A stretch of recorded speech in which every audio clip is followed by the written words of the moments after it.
এরকম ভাবে বলবো, ঠিক আছে? আস্তে আস্তে করে যারা বলি এরকম করে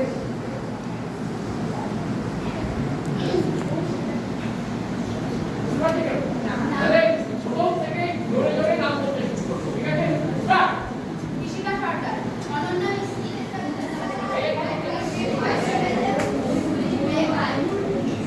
আর একটু জোরে হবে, শুনতে পাচ্ছি না সবাই?